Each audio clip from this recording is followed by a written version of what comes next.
You think Zed's good in challenge or elo? See him picked pretty often, banned more than just against one tricks. I'd say good for Zed, but they're buffing a bunch of champs, so I don't think it's gonna stay that way. My prediction is that like the more counters, the more like soft counters that get buffed in mid lane, like LB, the worse Zed's gonna become, and then he's probably gonna need another buff. I really don't like my team, but whatever. I'm red side, so enemy team has worse players because I have more MMR in this team, I think. It's been Tryndamere. Tryndamere is not fun to play against. I can play AP bot. Cool. Hopefully this game I get to take sudden impact. This actually changes, like, it makes a huge difference. I feel it. But there are just some lanes like Nico. I didn't know if it was Nico mid last game, so I had to take Taste of Blood. The lane is too volatile without Taste of Blood. Zed's hardest matchups, I'd say his hardest matchups are Azir, Corki with TP, Lissandra, Vladimir. I'd say those are his top 4. Corki's actually much stronger than Zed in lane, and his build, like his just his burst damage alone, like Q auto, like half healths you with Triforce. So when you ult him, he can just Q auto you for free and you're half HP. Which means you need like a Hex Shrinker if you're gonna trade blow for blow. Which means you can't actually kill him because you bought Hex Shrinker. So the only way you can kill him is if you buy full damage. And if you buy full damage, he almost one-shots you, so if he has flash, he just has to flash your Qs and he kills you in a 1v1. So it's kind of a shit matchup right now.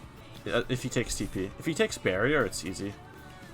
Just ult him at 6, no matter what. Like, as soon as you hit 6, ult him, force his barrier, and then you have prio in the lane. And that's it. Push him out of lane, and then you're fine. Wait, it's... Shit. This Malzahar has to be mid, yeah. This is good here. Minion Dematerializer. Ingenious. So I take Ghost Poro, and Ingenious lowers the cooldown of your wards. So I get more wards because of it. So I get more Poros at the same time. And Poros give me damage, so helps me get more damage early game without having to kill anyone. Is Riven OP? Just a yes. He took TP, so the lane's volatile now. If I kill him and don't shove it out, it can be really bad for me. I'm gonna buy a Sweeper, and then I'm gonna come back to lane. So now, in 3 minutes, I recall, switch to wards, and I'll have 2 wards instead of 1. So I'll have extra vision, which means extra vision to play aggressive at 6. This matchup's pretty easy. Auto Q him when he autos, and just avoid his E. That's it. If he's Eing me, it means he's not Eing the wave. It means I'm getting priority, so I just have to auto the wave. See how he's not using E?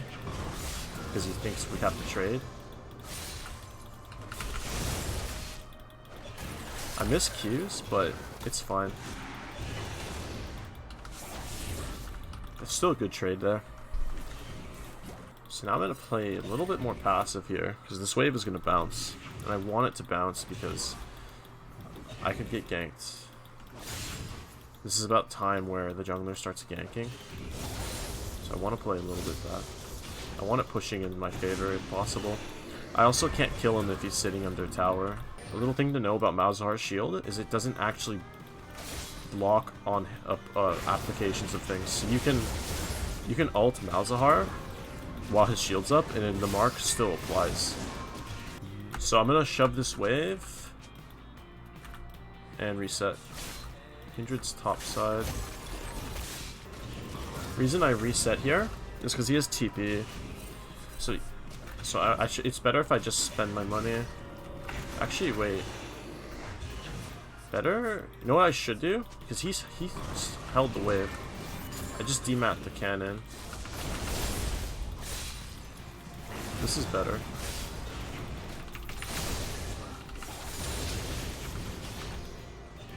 Now I recall. Against TP users, you want an early base. And this is perfect now because I'm just past 4-minute mark, which means I get 2 wards. So I have 3 wards on me now, so I can be completely safe. I'm gonna push this next wave, only because I want to go get my vision out. I want to place all my wards down. Ward this, ward this. I'm gonna ward the other side. I'm gonna ward every angle. Because now I have massive kill pressure at 6 in this lane. Nice, he didn't even buy armor too, so I could one-shot him. I just need to land 1 combo in this wave. 1 WEQ on him right now.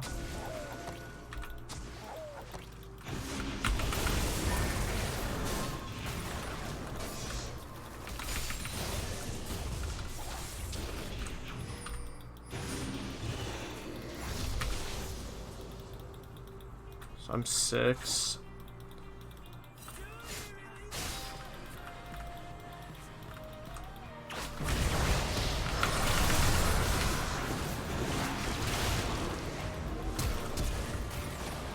If he got a second auto off on me, I could have died there. He used everything on me, which means his EQ on his E and Q on cooldown. So I should reset on this wave. He's gonna reset too. So I'm just gonna run back to lane with pots. Because I have push priority anyway. So I'm gonna run back to lane, push, reset again, force him to recall.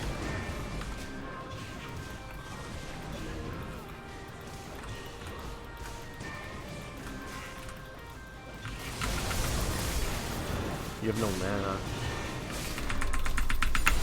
Nice. You have no mana, freak. You have no mana. And the stumps too. Awesome. I'm gonna use a pot out. This is, see the circle? This is the circle in which your pots replenish.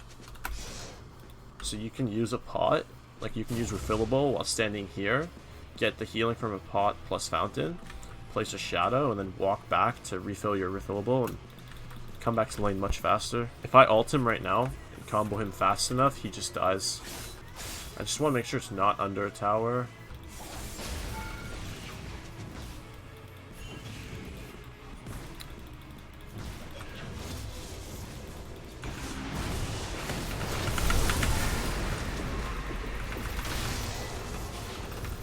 Nice. So you just combo him before ulting, or after you ult instantly. He'll ult you probably too late, and then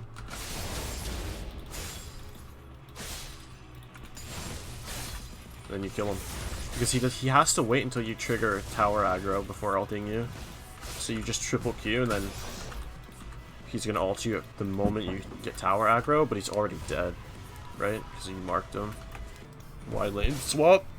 There's no point in me continuing to try to fight Malzahar. He's not gonna carry.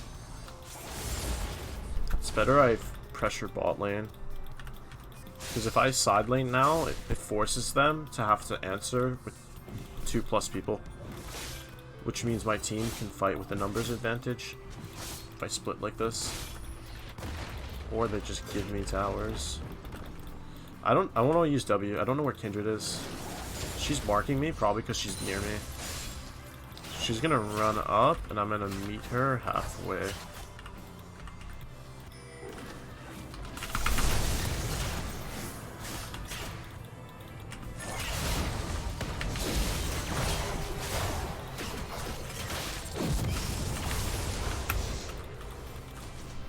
Okay.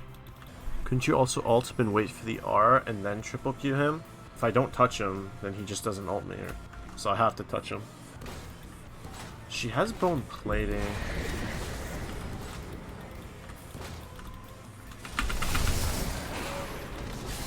Yeah, bone plating's so good against Zed. Even if I had Duskblade there, I don't kill her with one like she's no armor, but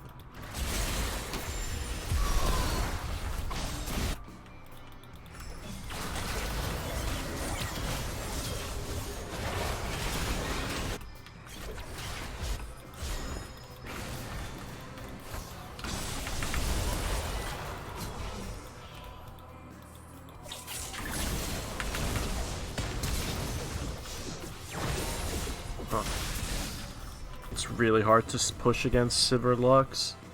Malzahar.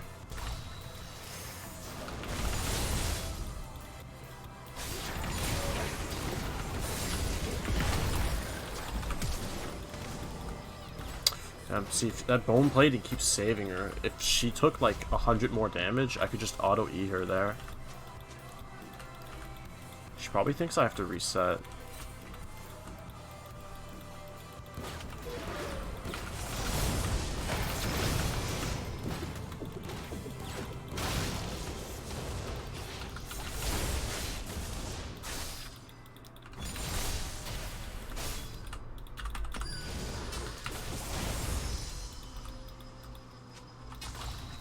Fucking bone plating, so broken on Tristana.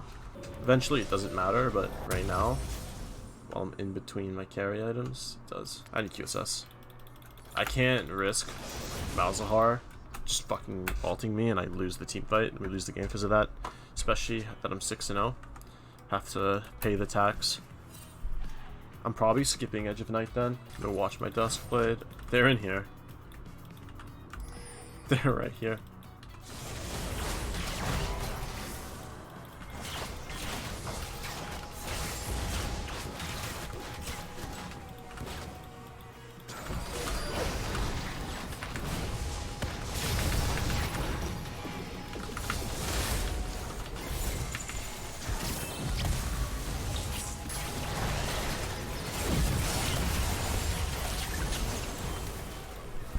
Nice. Good job. Good rotation. I'm not even looking because I can't help.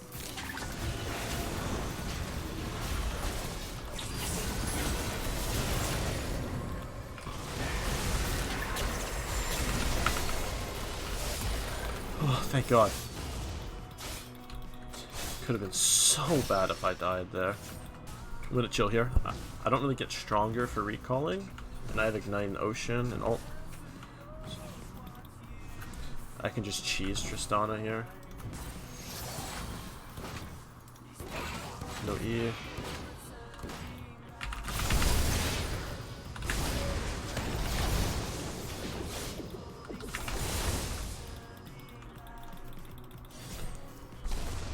If she ever uses E on a wave, she can't fight you. She has no damage. Solo lane Tristana like relies on the E to do anything.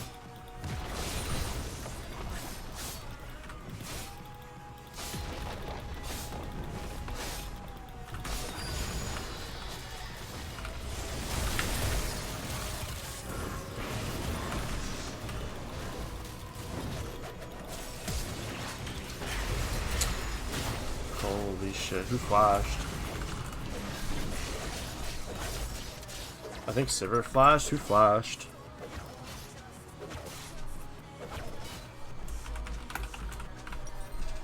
I don't want to go Cleaver here. Whoa, whoa, whoa, whoa. I don't want to go Cleaver here. Because it's going to take me too long to build it. And it's really bad because I'm trying to snowball and carry the game. And if I start building tank items, there goes my snowball. So I have to buy damage here. Which means, and so that gives me two options because I need armored pen. Oh, GG, they gave up. It's super nice too. I have Ingenious Hunter on a QSS, which means my QSS was like almost half the cooldown there. How did Duskblade tell you were there? So Duskblade, there's like a indicator on your tooltip that shows you if you're seen by an enemy. Be it wards, champions, and if you're smart enough, you can determine, okay, if I'm inside of champion vision radius, but I'm outside of ward vision radius from a bush, by deduction you can figure out, okay, there's a champion in that bush. And if you get really good at that, if you get really good at using the Duskblade passive, you basically just can't be caught off guard. You can almost never be caught off guard. That's super good as you're like an assassin champion, you're Feast or Famine. It makes us really safe if you know how to use Duskblade.